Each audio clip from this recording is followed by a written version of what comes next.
Picture this, you see a preview of a show or movie that intrigues you, leading you to say, yeah, I'm watching that when it comes out. Any sane person does that hoping or expecting the show to be good. I do that too, but I also like watching stuff that piques my interest, despite the fact that it looks like a dumpster fire, which I guess could be entertaining in its own right. A great example of a complete dumpster fire show in recent memory is My Life as Inukai-san's Dog. My expectations were extremely low, but I was hoping that it would be potentially entertaining at times. Well, that wasn't the case. It actually ended up being the worst show I've ever laid my eyes on, with maybe 2 scenes that were even bearable to watch. On the good side of the spectrum is Isekai Oji-san. From the description and artwork, I actually expected it to be solid, and it was really good, being both entertaining and funny, ultimately surpassing my expectations. During the fall 2023 anime season, there was one anime that was specifically calling my name. Upon hearing the existence of this show, I knew I had to watch it. It was a must-watch anime, but only for me. Now you might be thinking to yourself, that's oddly specific. Is it good? My expectations going in were very low for the series, and I'd say it surpassed those expectations. The anime is titled Butareba, the story of a man who turned into a pig. It sounds interesting enough, pulling a similar intrigue that Reborn as a Vending Machine, I Now Wander the Dungeon did. Now why is it a must-watch for me? It's probably considered on brand if I watch it, since it is about a pig, and my brand is pig-themed. It's also not a popular anime, and I pride myself on the fact that I try finding hidden gems. Shows that aren't popular that fly under the radar, but are really good. This is round 3 of GGS, with the previous 2 rounds being Edomai Elf and Sinduality Noir. For those that are new to the series, I love trying to find underrated hidden gem anime. For GGS, I pick a non-popular anime from the current season that just ended, and watch it, deciding whether it is a gem, garbage, or something in between. That's what GGS stands for. Now, seeing an anime centered around a pig caught my interest. It's definitely an interesting and different idea, so I decided to pick this anime for the series to review. Now, onto the story summary. Butareba is the story of a self-proclaimed scrawny, 4-eyed super virgin college-aged otaku who passed out after eating raw pig liver. Upon waking up, he realizes he is now in a pig's body, being limited to actions only a pig can do. Oh, and he's in another world known as Mysteria. Luckily for him, he is saved by and able to communicate to a reserved slave girl named Jess. She is a Yesma that rarely shows her emotions, and lucky for Mr. Pig, she's able to read his mind. The problem here is that he oftentimes has perverted and sexually deviant thoughts. He usually doesn't mean to say them out loud to her, but at the same time it is his only way of communicating, and she hears everything he thinks, so yeah. Jess, however, plays along with his not-so-berry desires to be tormented by a pretty girl, usually playing to his fetishes. First, a vending machine pulls more girls than me, and now a pig. Great. Jess is extremely nice even to a fault, but there is a reason behind that. Quickly, Jess and Pig grow close to one another, leading him to think that this new life where he's pampered isn't so bad. Mr. Pig is living the dream, however he would still like to turn back into a human. Jess tells him that the only way that he can return to his human form is to go to the capital and see the king, who should be able to cure him since he is a mage. Coincidentally, Jess is about to go on a required journey of her own to the capital. Mr. Pig decides to travel with Jess, protecting her from all kinds of problems that face a Yesma on their journey. Upon arriving to this new world, Mr. Pig recognizes there's a ton of mystery around the existence of Yesmas, with more layers being added as the story progresses. All known Yesma are female slaves, possess silver collars, and can hear others' thoughts, as well as communicate with their minds. The collars Yesma wear cannot be taken off unless they are beheaded.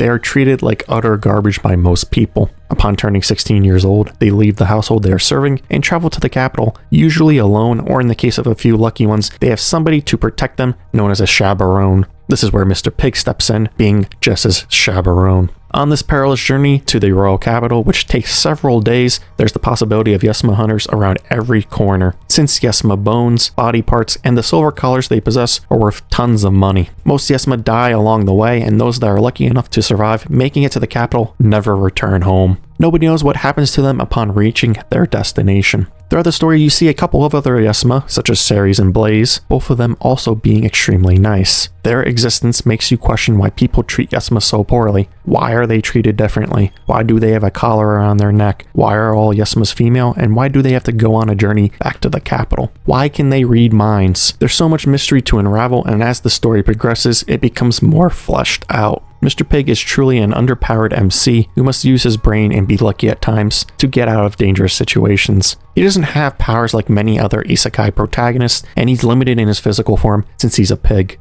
Mr. Pig needs to be quick both in thought and action. Yes, he sometimes does the bare minimum in both action and thinking compared to a mostly dumb cast of characters, but it is slightly refreshing to see a non-overpowered MC trying to overcome the obstacles set before him. Thanks to the help of others along the way, including a Yesma sympathizer in Naut, Mr. Pig and Jess make it to the capital and are granted an audience with the king. He then tells the full story of how Yesmas came to be and how to change Mr. Pig back into a human, the solution being death in this world, so that his soul can return to his comatose body. The king reveals that all Yesmas are mages. The Yesma system is a way to ensure the survival of the mage race. Mages can only blame themselves for their own downfall. Their magical power brought on excessive egocentric behavior, which led to killing each other off, eventually bringing on the Dark Ages. The silver collar that all females wear neutralizes their magic power and egocentrism, making them far more submissive. This led to the acceptance of Yesma being treated as slaves, as humanity took this opportunity presented to them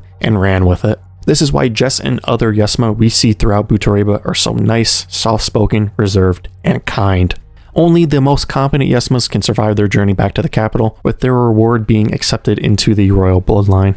These elite survivors then bear children, as most boys are killed off, and the girls are then controlled by the colors as the cycle continues. By doing all of this, the king hopes that respect will be taught to the future generations as they curb one's own ego at the cost of many lives in the process. The king also reveals that he has zero plans to change the status quo. This obviously angers Mr. Pig since Yesmas are mistreated for no reason. Unfortunately, he cannot do anything since he is limited in both power and ability. The ending of Butareba is both sad and interesting. Jess tells Mr. Pig that she is to blame for him being summoned to this world. She wished for somebody to come and help her on her journey, a selfish wish. This is why she's so hard on herself throughout the show and constantly tells him that she is so sorry, despite not saying what she's specifically sorry for. Jess feels guilty for the situation she put him in. Her selfishness caused him tons of problems, however, it is understandable. All her life she's been alone and mistreated. She must deal with a dark fate all alone, embarking on this uncertain journey which will most likely end with her death. I don't know about you, but I'd be scared too, wishing for somebody or something to come and save me. Luckily for her, Mr. Pig is exactly what she needed, treating her well and keeping her safe, a first within her lifespan. Jess just wanted to be treated normally, and Mr. Pig did that for her, even pampering her at times.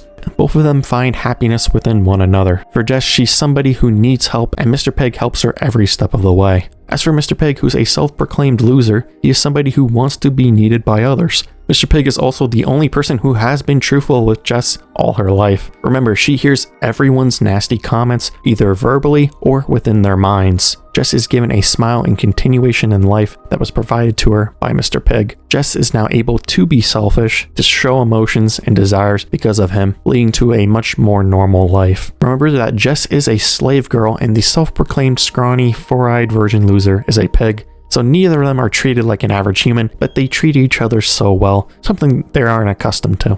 In the final episode, Jess and Pig go on a date, spending their final moments in this world together, before he's sent back to his original world. After returning to his normal world, he experiences an emptiness inside him. That is until he finds what he thinks is his purpose once more. People from Mysteria have somehow come to his world, searching for him, claiming that all Yesma are in danger, including Jess. They want him to return to help save the world, which he agrees to.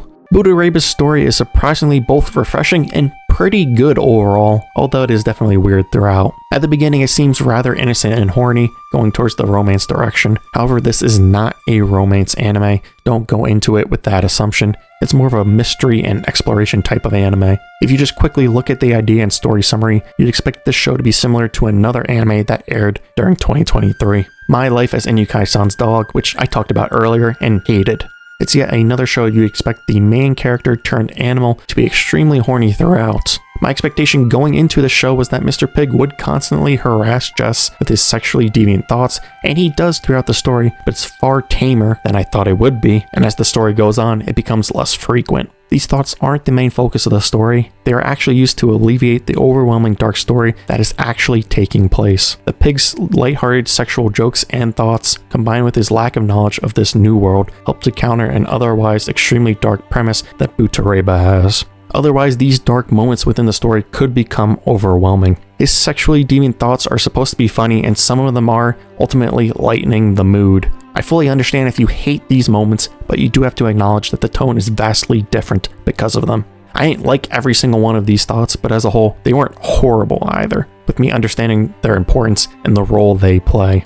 Butareba's story is extremely dark, one where Yesmas are treated like garbage and are often hunted like animals to be killed. They are remnants of a dying race, one where its population has been curbed. There's tons of dark foreshadowing shown throughout the anime, including things such as an inn that provides people with their last supper and glowing bloody mushrooms. That's just the tip of the iceberg, since there's also the fact that Blaze, another Yesma, was captured, tortured, and her organs stolen from her. Not to mention the fact that the king sees all these terrible things taking place through those disturbed and weird creatures, Hecrepins, but decides to do absolutely nothing about it, despite possessing the power to change the outcome. He watches as fellow members of the mage race are slaughtered and mistreated, being nothing more than a spectator. I've never seen a pig so happy being clean. Now quickly, let's go over some other positives and negatives of the series. The voice acting by Mr. Pig was superb, especially for the role he was dealt. I like that at times he would talk normally and then randomly oink or make other random animal noises. Also, being able to differentiate between his monologuing thoughts and normal speech was a nice added touch. Easily the best part of the show was the performance he put on. Like I said earlier, the story was great, and the mystery behind Yesma was what really kept me watching. The Dance Dance Revolution scene towards the beginning of the show is among the most hilarious and random things I've seen in a while, especially the fact that it lasts for a pretty long time. Unfortunately, Butareba The Story of a Man Turned into a Pig isn't a great anime. I've said this before and I'll keep saying it. Some ideas are better kept as a manga or light novel since they aren't interesting enough to be formatted for a show. The anime had far too many dull and boring moments to make this a good watch. Now, let's talk about the animation. Oh boy, the animation. The animation was especially bad in episode 9. It was almost as if they didn't even try. That episode was awful, but even excluding that episode as a whole, the animation wasn't anything special, overall being a huge negative for the series. Most characters within the show aren't very good. I think Naut is a decent character to help expand the story, but I straight up did not like him in the slightest, oftentimes coming off as annoying and very edgy, a very unlikable character in my opinion. The same can be said of anybody not named Mr. Pig, Jess, and Blaze. Even talking about Mr. Pig and Jess, I would have liked to see more from them, maybe by expanding the journey a bit and focusing on moments they shared. It would have made them more enjoyable. Butareba, The Story of a Man Turned into a Pig, surpassed my low expectations of it, but alas, it wasn't very good either. I give Butareba a 5.25 out of 10. Compared to the other GGS contestants, it is the lowest rating thus far, but we've only started this series. I actually think despite the poor rating that I gave it, it's probably worth reading because the story is interesting and pretty good, but definitely needed more fleshing out than the anime allowed. As a matter of fact, the series is interesting enough for me to read any future installments of it, especially since I'm curious as to what has happened in Mysteria during Mr. Pig's absence. Maybe you'll see a continuation video on my channel at some point. Thanks so much for watching. Don't forget to like, comment, and subscribe, and I'll see you guys in the next video.